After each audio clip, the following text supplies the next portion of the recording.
What can be advice for a lifetime that's encapsulated in 3 words? Welcome, my name is Nithya Shanti, and I want to speak to you about 3 powerful words: trust your process. I had a chance to live with a Buddhist monk for several years, and one thing fascinating about my teacher is that he would not focus so much on long, complicated teachings. He would discourage us from spending too much time in the library, and he'd say, go, sit under a tree, learn from the ants, learn from the clouds. You're not going to get that much by reading symbols on paper. You'll get a lot more from the pulsations of life. So open yourself up to that. One time, he had invited a lot of people to the monastery for a festival. And instead of giving the Dharma talk himself, he got one of the American monks to give the talk. Now, this American monk didn't speak much Thai language. So whatever little bit of Thai he had, he was able to use it somehow. He spoke for half an hour. And my teacher said, keep going, keep going. He spoke for another hour. Keep going. And this kept happening. Little by little, people began getting up, getting bored, and walking away. And Ajahn Chah kept telling this monk to keep going, keep going, keep going. After 4 hours of kind of repeating himself and kind of making a fool of himself, this monk came to a point where he didn't bother anymore about what people thought about him. And that gave him a confidence to go through the rest of his life without wanting validation from his audiences. Sometimes it is an unexpected direction that sets us free. You know, when you plant a seed into the ground and it gets moisture, this seed breaks open. What a calamity for that seed to break open. And yet, in that breaking open, a sapling, a seedling, and a tree emerges. So what from one perspective is a crisis, from another perspective is a new birth. I have a friend, I was spending time with her in New York, and she told me that when she was pregnant with her first child, and she came into labor, she began doing the breathing exercises she'd been prescribed. And as the labor pains came in tides and waves, it got more and more intense. And it came to a certain point, she said, where she felt that if she pushed any more, her body would split into 2. And she did push. And a child was born. It is by trusting her process, allowing her to literally face death, her own death, what she thought would kill her, is what led to a new birth. And life is like this. It's often paradoxical. It's the opposite of what you expect. Some of my own deepest meditations were not in some meditation retreat. They were simple things like eating food and giving my full attention to the eating of the food. And as I was chewing and focusing on what I was tasting, an entire universe opened up in my mouth. Any experience we go through wholeheartedly, consciously, is never a problem. It's the attitude of bring it on. Think of the people that you admire in your life. Are they those who resist challenges, are afraid of what's going to happen, or are they those who embrace the challenges? I was once traveling in a car. I was going to give a talk somewhere. And the person who was driving the car said, Nithya, do you mind if I stop the car? I said, why do you want to stop the car? He says, right here on the left is my family temple. I've been coming here for 30 years. I said, all right, we seem to have time. Why don't we stop? So we stopped the car. And before we got off the car, he said, Nithya, I've been coming here 30 years. I've never asked for anything. You've never asked for anything. What do you do when you go to the temple? So I just go and say, thanks. Let's do it. So we got out of the car. And in these Indian temples, you have a lot of different deities. And in front of each deity, we had a moment of stillness and just saying, thank you, thank you, thank you. And I found that so beautiful. This, for me, is an example of trusting life, trusting the process. Not always imagining that, oh, if this problem goes away, if that happens more, that happens less, then everything will be fine. Everything is already fine. At the end, when you leave a temple, you get something called prasad. And whatever we get, we usually just put it to our forehead and we consume it with a lot of affection and gratitude.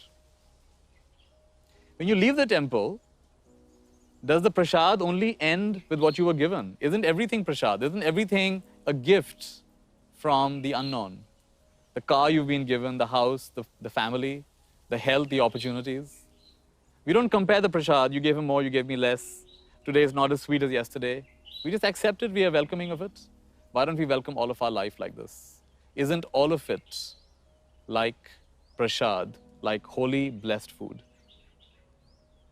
This attitude of going through our life, seeing everything as a gift, is one of the most powerful that I know. When wanted things happen, we keep our mind balanced. When unwanted things happen, we keep our mind balanced. And we ask ourselves, what's there to learn in this? What's there to love in this? What's there to laugh about in this? And what's there to let go in this situation? In this way, we are focusing less on the events of our life and more on our responses. The quality of my life is the quality of my responses, not so much the quality of what's happening in my life. There was a Tibetan nun who was imprisoned for over 30 years. And I forget if she escaped or she was released, but she came to Dharamshala where the Dalai Lama was. And he was aghast to hear her story, from the time of being a young nun to now in her late, the last part of her life. He was amazed to hear her story. She had been imprisoned, she'd been tortured. And he asked her, "Sister, what are the hardest parts? What are the most dangerous parts?" And she said, yes, there were a few very dangerous parts. There was a time where there was almost a calamity. I almost lost compassion for my captors. For this nun, the calamity was not what was happening to her. The calamity was when she almost lost compassion. It's a totally different way of looking at life. There's a lovely story which I read about this Indian actor, Anupam Kher, talked about how when he was in school, he came home one day and his father said, "Get dressed, we're going out for dinner." In his family, it was very rare to go out for dinner. So he didn't know what's the occasion, what's happening, just get dressed. And they went to a pretty good restaurant. And his father said, "Order whatever you like." So he orders whatever he likes, and for once they're not looking at the prices of the food. And once he's had his fill, he asks his father, "Father, what is it about? Why are we here at this restaurant? What's the occasion?" So his father said to him, "Son, you have failed your class 10th examinations." He's shocked. "What? I failed my exam and you got me to have a dinner party?" He says, "Yes, because I want you to know this is not going to be the last failure in your life. You'll have many more failures coming up. And I want you to celebrate your failures." Which father does this? What an amazing example of a parent to say that you have failed, but I know you'll do better next time and I want you to celebrate it. And he went on to say that this attitude of celebrating setbacks, welcoming setbacks, is what kept him in the right frame of mind when he later entered the film industry. He had so many letdowns, so many times people said, "You're not good enough, you can't do it." But he just kept saying, "Next, next, next." I read a book years back which talked about SW, SW, SW, SW, which means some will, some won't, so what?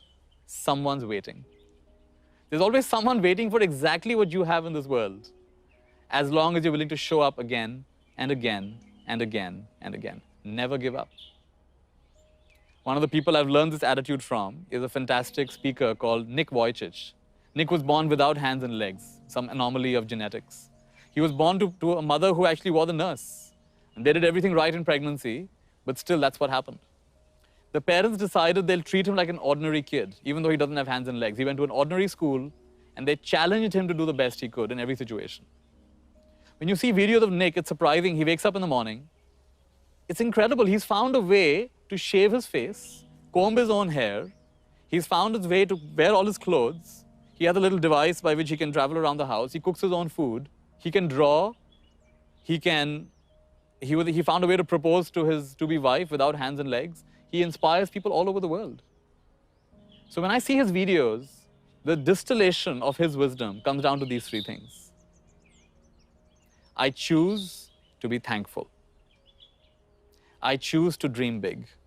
And dream big is not only for oneself. Dream big is, what's the biggest dream that wants to live through me in this lifetime? What wants to come out through me?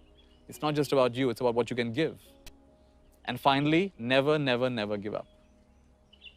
It's a deeper example of trust your process. Whatever is happening, trust it, there's no mistake. As we relax into the recognition we stop resisting life so much. We find that wherever we go, there we are. I read a book about an American surgeon who was going to Nigeria to spend 6 months. And he had this idea, I'll go to Nigeria, I'll revamp the entire medical system there, I'll do so much to be done. And he goes there and he finds even the most basic things he's used to in the US are not available there. The basic devices that he uses to scan his patients, the medical tests that he orders, all that's not available there. And the entire system is so overwhelmed. He doesn't know how to deal with it. He had all these big dreams of transforming the Nigerian medical system. He's finding that he's barely able to deal with the simple clients that come to him. So one day a man comes and he has a very unique kind of symptom where the pulsation is strong and then weak, and strong and then weak. What is this about?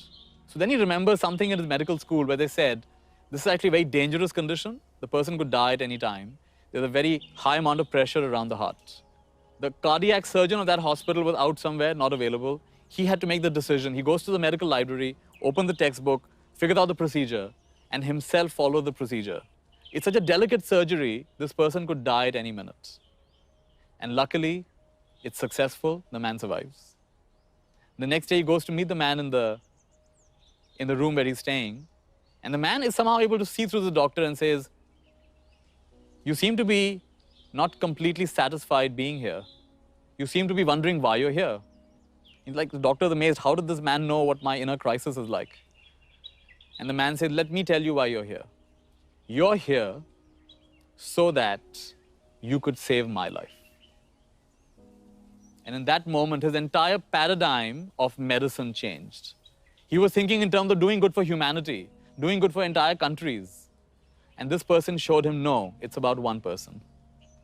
This doctor went on to be a big part of the human genome. I think he was the director of the Human Genome Project, where they've actually sequenced the entire human DNA sequence. And he said his entire paradigm changed from trying to be a do-gooder for everybody, one person at a time, one person at a time. Wherever you go, there you are, and there's no mistake. Like this, whatever happens in life, wanted or unwanted, as you learn to trust that, as you learn to relax into that, a whole different way of looking at life starts becoming available to you. My teacher used to call this infinite patience. I met a lady in the US, had a beautiful house next to New York City, and the house must have been over 100 years old. A beautiful grand piano there. And we had a lovely time. We had lunch together. When I came back to India, I got news that entire house burned down. There was a short circuit in the basement. The entire house burned down. Beautiful house, old house. And while she's outside, she's telling her friends, I can't see it yet, but I know there's a blessing in this. What a powerful way to go through life. I can't see it yet, but there's a blessing in this. And sure enough, there was a blessing. There was a gathering of the entire town for an exhibition that this family had planned anyway. This was a family of artists. And they all came for the exhibition. Much of the town showed up. And they all showed their support for this family who'd been with them for so long. And somebody on the same street said, I'd love for you to stay in my house while your house gets rebuilt. And all kinds of new opportunities showed up. I met this family again when they were staying in this new house. It's amazing. When you see something as a blessing, it actually becomes a blessing. Nothing is good or bad. Thinking makes it so. One of the best examples of this is Arthur Ashe, who was the first African-American to win Wimbledon. And he was asked, when he later on contracted HIV and then AIDS through blood transfusion. And he was being interviewed by a reporter, and the reporter's like, it's so sad. At one time, you were the fittest person on the planet. To win Wimbledon, you got to be one of the fittest people on the planet. And here you are with AIDS. And isn't that unfair? And Arthur said, when I held up that Wimbledon trophy, there were 100,000 people who would have loved to be there instead of me. In that moment, I didn't say, why me? So today, out of 100,000 people who receive blood transfusion, I get HIV, I get AIDS. I don't say, why me? See, if you're going to say, why me, then say, why me for everything. Don't just say, why me for that one little aspect of your life. Then say, why me for the family you were born in? Say, why me for the education you received? Say, why me for every single thing. It's not fair to just say it for one part of your life. And if you're not going to say it for those parts of your life, then don't say it for any part of your life. And just say, bring it on. I welcome whatever happens. Life is not vindictive, it is corrective. Life is here to make you, not to break you. It's all happening to support. Life is actually not interested in your comfort. Life is interested in your awakening. And the more we get this, the easier our life gets. So I like to say the summary of everything I share can be encapsulated in these three powerful words. Trust your process. Especially when you think things are falling apart, that's when you're getting remade, rebuilt into a whole new dimension that you never even imagined was possible for you. People who try to help a butterfly escape from a cocoon cripple that butterfly. The butterfly has to spread the blood into its wings by breaking out of its own cocoon. If you try to help a chick come out of the eggshell, you've actually weakened that chick. The chick has to break out of the eggshell by itself. So each one of us is in our own eggshell. We have our own challenges, and we have to access inner resources and resourcefulness to break out of the shell of our own limitation. So trust your process. We grow maximum on the border of support and challenge. When you're only supported, you stagnate and you do not grow anymore. And when you're only challenged, you get stressed out and you get burnt out. So it's in the border of support and challenge where maximum growth happens. And in a sense, life is always supporting you and challenging you. When we come to the mindset of gratitude, gratitude for the previous challenges, gratitude for the current blessings, and the larger opportunity that await us, this triple gratitude, past, present, and future, creates the right atmosphere for conscious evolution. With the foundation of the understanding, trust your process. No matter what happens, it's happening for me, it's here to make me, not to break me. So I would say this is a nice distillation of the best things that I have learned in my life. Just keeping this in mind evokes in me a certain confidence to go through life. What got me here will take me home. And whatever I'm here to offer, whatever I'm here to share, let me do that in the most graceful way, in the most joyful way possible. In the same way I invite you, stop resisting the events of your life, situations of your life, and source back to your own inner being. Ask yourself, what is it that's truly important? And are you making what's important most important? Like this, you've done your bit, and the rest of life will organize itself around you, around your bright and clear intention. This is what I wanted to offer you today. Lots of love. Be well. Thank you. What if the opposite of what I believe is also true in some way? Very powerful question. Sometimes we get into a rut because of what we've been told. For example, we've been told success comes through hard work. And we've heard it so often, and we forget that actually success also comes from hard work. Can we define success on our own terms and not just what society expects? So we don't remember what people say, we remember how they make us feel. We don't care what people know until we know that they care. So the real shift in any case is a shift in the heart. That's where the transformation happens. When the voice and the vision on the inside gets louder than the voices and opinions on the outside, that's when you mastered your life. So in this course, I'd like you to get into a way of thinking about life where you regularly challenge what you believe to be true. While it's wonderful and supportive to have values, it's also tremendously freeing to, from time to time, drop the values. But any value is going to narrow your scope of how you experience yourself and your world. And it's nice to take a holiday from that once in a while. So I've put together some of my favorite contra wisdom in this course.